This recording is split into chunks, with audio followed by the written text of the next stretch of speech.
So this week's Parsha, Pasuk says that Yaakov Avinu bows down by the head of the bed. So the first pshat Rashi brings is that although Yosef was his son, but he was the king.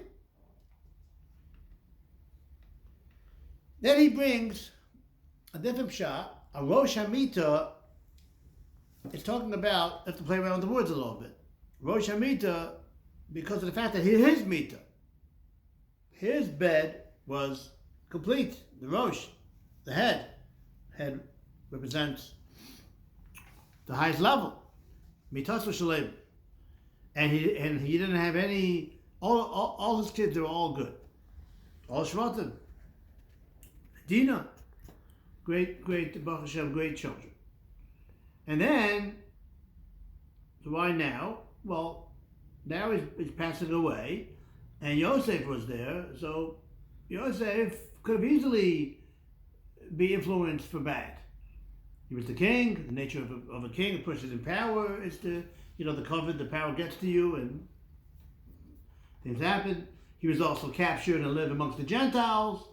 So he could easily have been influenced and swayed to go in the bad directions. But no, who omeid b'tzidko, he stood steadfast in his righteousness. Now Rashi is not going in the proper chronological order. He says to describe reasons why Yosef might not be so holy, but the order doesn't make any sense. Historically, in the order, chronologically, it's not true. Because first he was captured and lived amongst the Goyim, then he went down to Egypt, then he became I skipped the whole story with the dreams and the jail, okay? But let's cut to the chase. And then he ended up becoming the king. So why does Rashi not go in the proper sequence of the way things actually What does Rashi say? Transpired? Rashi says, that because he was a king, that would be a reason why you might think that he'd be off, because the king and the power, he'd be, and also because he was captured amongst the Goyim. Hello? He was captured and lived amongst the Goyim before he became the king. Like I just said, the king became after he was captured, lived amongst the Goyim, ended up coming down to Egypt. The whole story with the Potiphar, the butler, the butcher, then he became the king. So why does Rashi not go in the sequence of the way the events actually happened?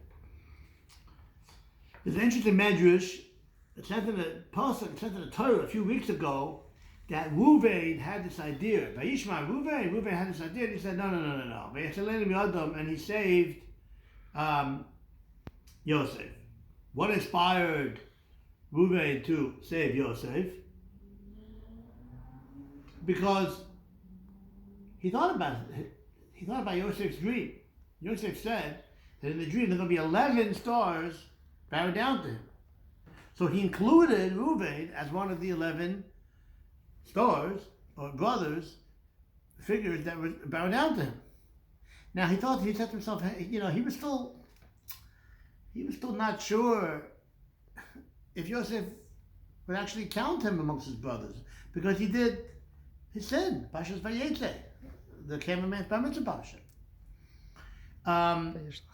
Vayishlach. Okay. So, are you sure?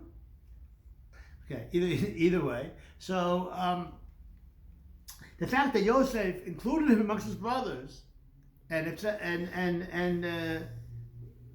to himself, Reuven did tshuva and treated him just as righteous and holy as the rest of his brothers.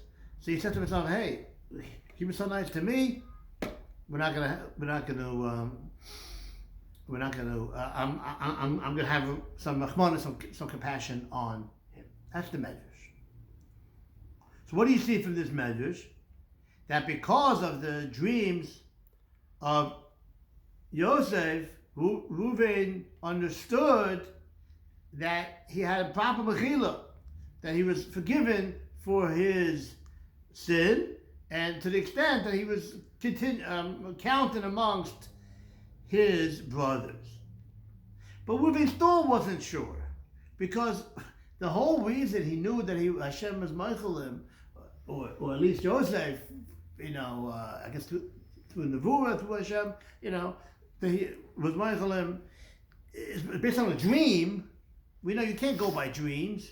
Divrei Chaloimus, the words of dreams, they don't really mean anything. It's just dreams. So how could the dream be a reason to placate Reuven? It was only based on a dream. But when Yosef's dream, the whole dream became true. Not just the detail of 11 or 10. No, the whole dream, that Yosef became the king, that became true. So then all the details and the particulars also became true. It's like a kavachaymer. The whole nature of the dream that Yosef became the king was actually happened. So then, if that's the case, then we do go by the dream, and then even the particulars also mean something. So maybe that's what Rashi means. Yes, he wasn't going in the order of the sequence of when the events happened to Yosef, but maybe Rashi's saying something different. Rashi's explaining, and he's going, and there are two things that we said, that Yosef was Melech, and he was captured amongst the Goyim. So Shari Yosef Melech, who Yosef became a king, that's a raya to what? That's a raya that Reuven had a complete mechila. Because since Joseph became the king, therefore the dreams do mean something. Once the dreams do mean something, so the fact that Yosef counted Reuven amongst the 11 brothers, then Reuven became a tzaddik, or at least good, and therefore that would help in the mitzvah shlema, in Yaakov having a complete bed, meaning Reuven was a shot about Reuven, now Reuven's good, and the second one was going on Yosef, that Yosef was captured amongst the Goyim, but he still was the Yosef that we know. So that's a raya that Yosef was good. That even though he was captured amongst the Goyim, he still became the Yosef, the tzaddik, became the king, and he became the great man. So therefore, that's what Rashi is saying. That you would have a havamina, that there wasn't a mitos or shleima, that he didn't have a complete and proper, for two reasons. First, Bitzad, Reuven, we took care of. And the second is, you might think because of Yosef, and we took care of that also, and therefore Yaakov had mitaso shleima. Thank you for listening to the whole cheshbon.